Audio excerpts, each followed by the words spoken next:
अध्यक्ष महोदय और आज प्रधानमंत्री जी नरेंद्र मोदी जी के नेतृत्व में जो एनडीए की सरकार ने किया है, मुझे हमारी एक बहुत ही चर्चित फिल्म है, फिल्म इंडस्ट्री की, दिलवाले दुल्हनिया ले जाएंगे, उसमें एक डायलॉग है कि जा सिमरन तू जी ले अपनी जिंदगी।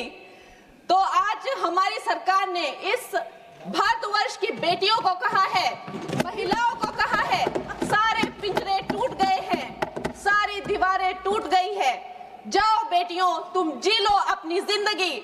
शुरुआत भी नेहरू नाम के एक व्यक्ति ने ही किया,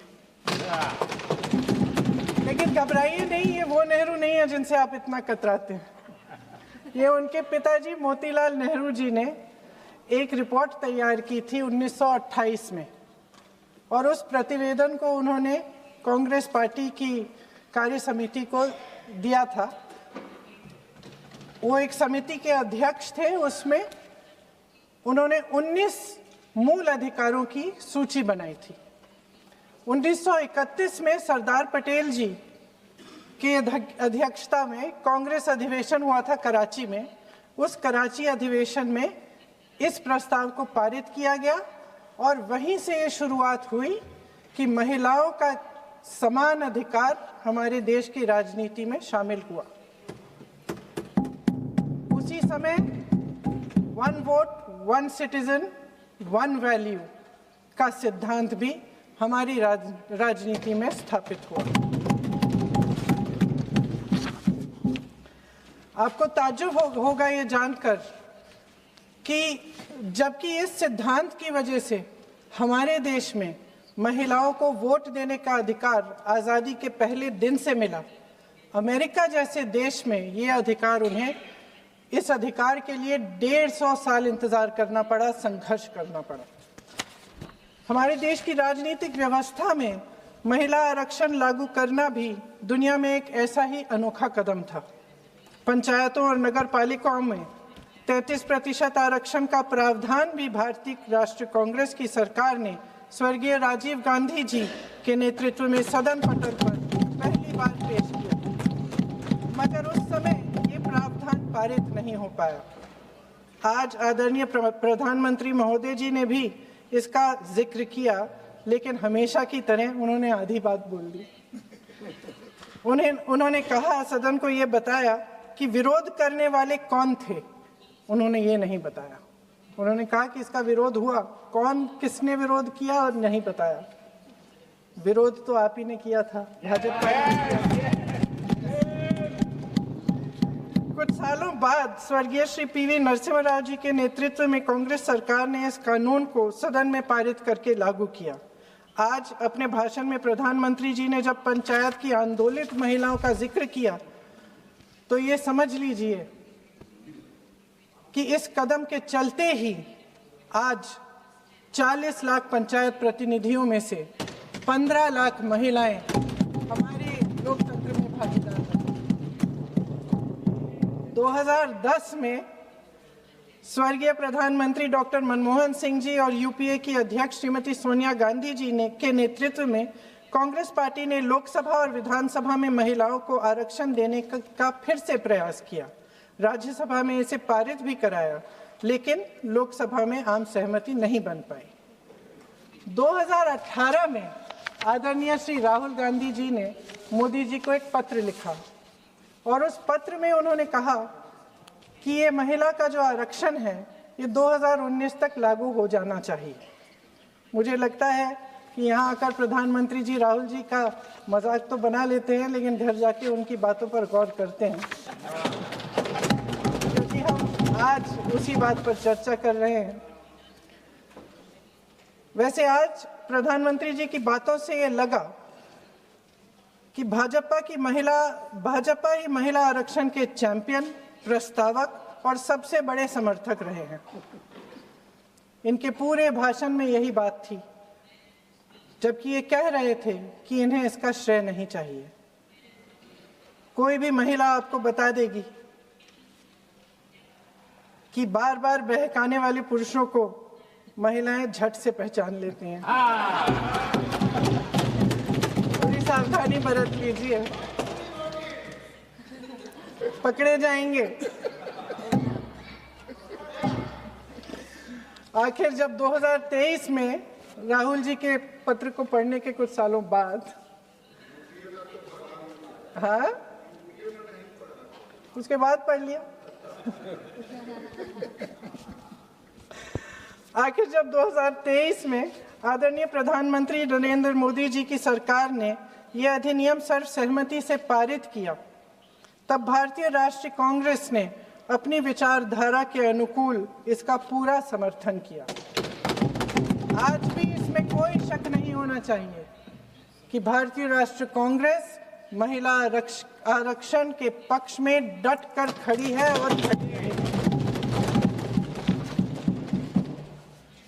लेकिन अध्यक्ष महोदय, सच्चाई ये है कि आज की चर्चा दरअसल महिला आरक्षण पर है ही नहीं।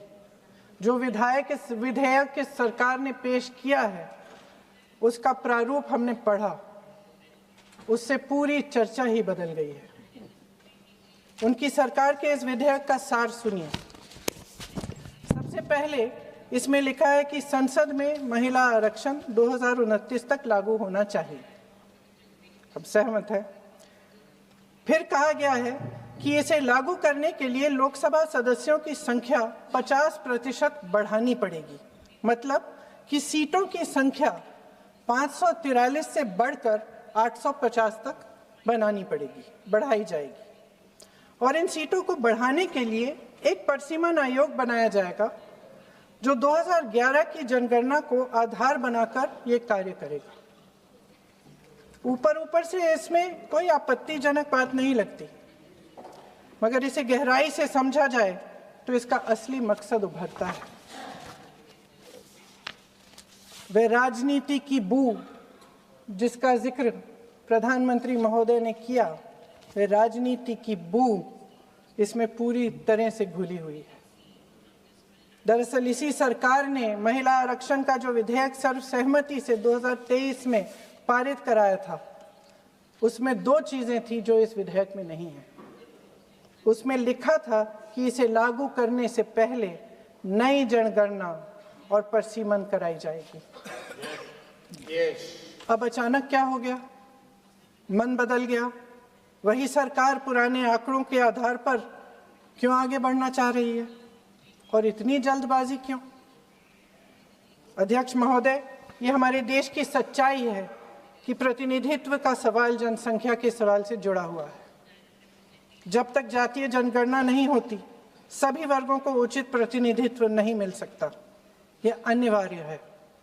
ये सरकार 2011 की जनगणना पर आगे बढ़ना इसलिए चाहती है क्योंकि इस जनगणना में ओबीसी वर्ग की संख्या ही नहीं है।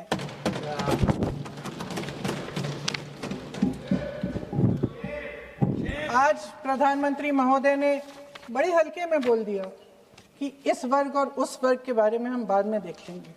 कौन सा इस वर्ग, कौन सा उस वर्ग? ओबीसी वर्ग की बात कर रहे थे कि हम बाद में ही देख लेंगे इसके बारे में। ये हल्के में नहीं लेना चाहिए अध्यक्ष महोदय। एक बहुत बड़ी संख्या है, एक पूरे वर्ग का परिश्रम है, एक पूरे वर्ग का संघर्ष है।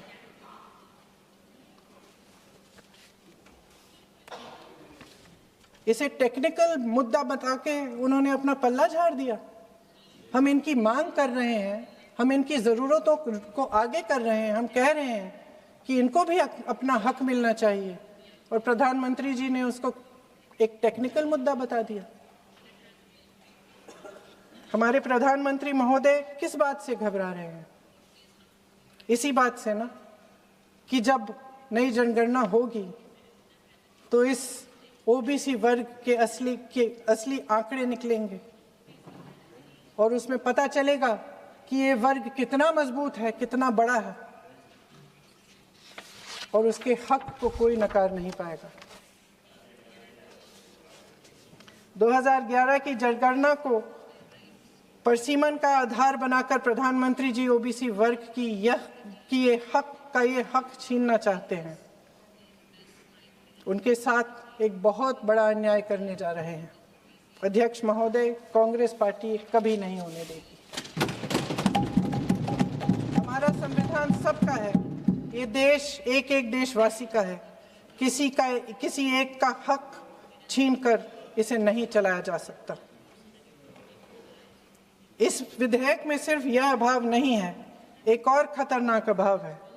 संसद का 50% विस्तार प्रस्तावित है, लेकिन इसके लिए कोई ठोस प्रक्रिया के बारे में एक भी शब्द नहीं लिखा है। आश्चर्य की बात यह है कि इतने बड़े परिवर्तन के नियम क्या होंगे, कैसे किया जाएगा, इसके बारे में पूरे विधेयक में एक भी शब्द नहीं है।